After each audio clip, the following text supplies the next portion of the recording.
नमस्कार, मैं हूं संजय भाटिया और आप देख रहे हैं लोकमत हरियाणा न्यूज। आज मैं एक बार फिर से बात कर रहा हूं राज्यसभा सांसद दीपेंद्र सिंह हुड्डा की। दीपेंद्र सिंह हुड्डा इन दिनों झज्जर शहर का दौरा कर रहे हैं, बाजारों में जा रहे हैं, दुकानदारों से व्यक्तिगत मिल रहे हैं, डोर टू डोर अभियान के तहत अपनी बात दुकानदारों से कह रहे हैं और दुकानदारों की बातों को ध्यान से सुन रहे हैं।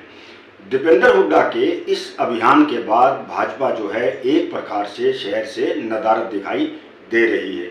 यानी कि जितनी बार भी दीपेंद्र झज्जर में डोर टू डोर अभियान पर आए हैं, भाजपा मानो शहर से नदारद दिखाई दे रही है।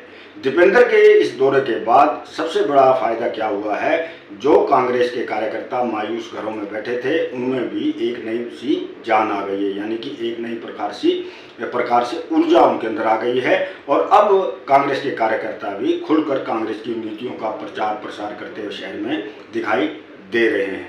दीपेंद्र डोर टू डोर अभियान के तहत अकेले ही दुकानदारों से मिल रहे हैं। उनके साथ जब वह दुकान पर जाते हैं, कोई भी कांग्रेस का लीडर उनके साथ नहीं होता है। इसका दीपेंद्र हुड्डा को बड़ा ही बेनिफिट मिल रहा है, यानी कि बहुत ही लाभ दीपेंद्र हुड्डा को इस अभियान से मिल रहा है।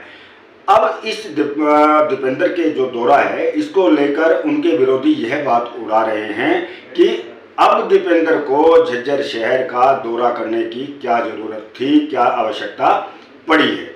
तो इसका जवाब हम देते हैं आपको कि दीपेंद्र हुड्डा को झज्जर शहर का दौरा करने की आवश्यकता क्या पड़ी, रोहतक का दौरा करने की, रोहतक के विभिन्न बाजारों में जाने की आवश्यकता क्या पड़ी।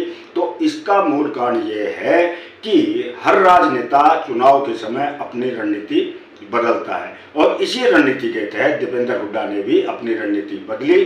उन्होंने मंथन और चिंतन किया कि रैलियों में, यानी कि जितनी भी राजनीतिक दलों की रैलियां होती हैं, चाहे वह कांग्रेस की हैं, चाहे भाजपा की हैं, चाहे बसपा की हैं, चाहे इनेलो की हैं, चाहे जेजेपी पार्टी की हैं या अन्य किसी राजनीतिक दल की हैं, जितनी भी रैलियां होती हैं उनमें दुकानदार जो लोग होते हैं वह नदारद रहते हैं। यानी कि रैलियों में शिरकत दुकानदार नहीं करता है। इसके पीछे भी एक सबसे बड़ा कारण है कि दुकानदार चाहे वह किसी भी जाति का है, अपने दुकान के मोह से बंधा होता है।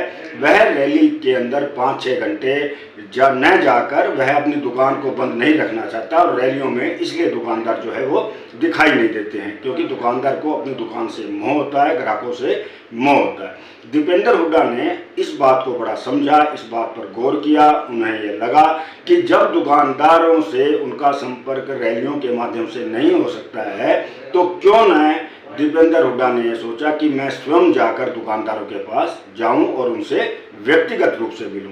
तो दीपेंद्र का जो ये सोच थी, दीपेंद्र की जो ये योजना थी, इसका दीपेंद्र को बेनिफिट दिखाई दे रहा है। अब जिस प्रकार से दीपेंद्र दुकानदारों के पास जा रहे हैं, दुकानदार उनके लिए स्वागत कर रहे हैं, उनका बड़ा जोरदार ढंग से स्वागत कर रहे हैं, मालाएं पहना रहे हैं, दीपेंद्र को खाने पीने की चीज़ें भेंट कर रहे हैं।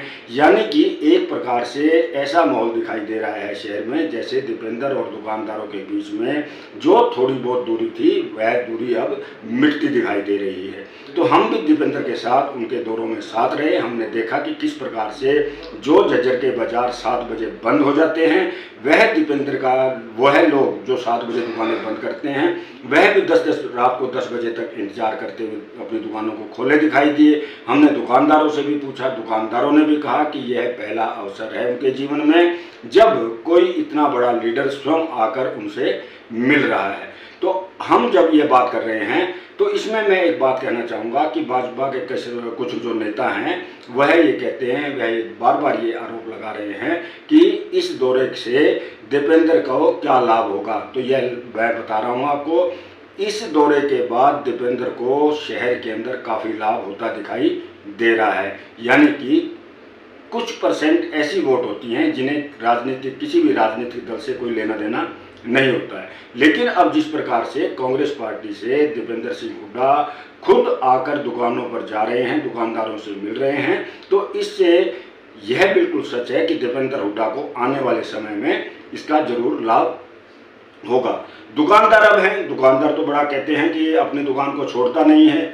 लेकिन जिस प्रकार से दुकानदार इंतजार करते हैं दीपेंद्र हुड्डा का, स्वागत कर रहे हैं, गले मिल रहे हैं, दीपेंद्र हुड्डा भी रेहड़ी वालों के पास जा रहे हैं, छोटे दुकानदारों के पास जा रहे हैं, यानी कि वह गले मिलने में, बात करने में कोई भेदभाव नहीं कर रहे हैं। न वह बड़े दुकानदार के साथ भेदभाव कर रहे हैं, न छोटे दुकानदार के साथ भेदभाव कर रहे हैं, न रेहड़ी वाले के साथ भेदभाव, सभी को एक नज़र से दीपेंद्र हुड्डा देख रहे हैं। लेकिन आज की बात की जाए तो आज कांग्रेस जो है शहर के अंदर, झज्जर शहर के अंदर थोड़ी पिछड़ती हुई दिखाई दे रही है। दीपेंद्र सिंह हुड्डा के डोर टू डोर अभियान के बाद अब दुकानदार खुलकर कह रहे हैं कि उन्होंने दीपेंद्र हुड्डा जैसा नेता पहले कभी नहीं देखा है। इतना बड़ा नेता स्वयं जिस प्रकार से उनके पास आ रहा है, 10 मिनट, 5 मिनट, 15 मिनट, आधा घंटा तक उनसे बात कर रहा है, ऐसा नेता उन्होंने अपने जीवन में पहले कभी नहीं देखा है। तो दीपेंद्र के इस डोर टू डोर अभियान से कई धारणाएं भी टूटी हैं। जो लोग दीपेंद्र हुड्डा का पहले कहते थे कि दीपेंद्र हुड्डा का एक जाति विशेष से संबंध है, लेकिन अब जिस प्रकार से 36 बिरादरी के लोग दीपेंद्र के स्वागत में उमड़ रहे हैं, उनका स्वागत कर रहे हैं फूलमालाओं से, यह देखकर अब कहा जा सकता है कि कांग्रेस अब शहर के अंदर भी, गाँव के अलावा शहर में भी मजबूत दिखाई दे रही है। वहीं अब बात करें हम दीपेंद्र हुड्डा की छवि की, तो दीपेंद्र हुड्डा की छवि के बारे में अब उनके विरोधी दलों के लोग जो हैं, नेता भी हैं, वह भी कहने पर मजबूर हो गए हैं कि दीपेंद्र हुड्डा के काम करवाने के तरीके और उनकी सज्जनता के मामले में, यानी कि उनकी नरमाई के मामले में दूर दूर तक कोई ऐसा नेता उन्हें दिखाई नहीं देता है। दीपेंद्र हुड्डा के डोर टू डोर अभियान से भाजपा शहर में बैकफुट पर दिखाई दे रही है। उसका कोई नेता बोलने तक तैयार नहीं है कि दीपेंद्र के दौरे का तोड़ उनके पास आखिर क्या है। अब यह देखना होगा कि दीपेंद्र के डोर टू डोर अभियान की सफलता के बाद भाजपा इस अभियान से क्या सबक लेती है।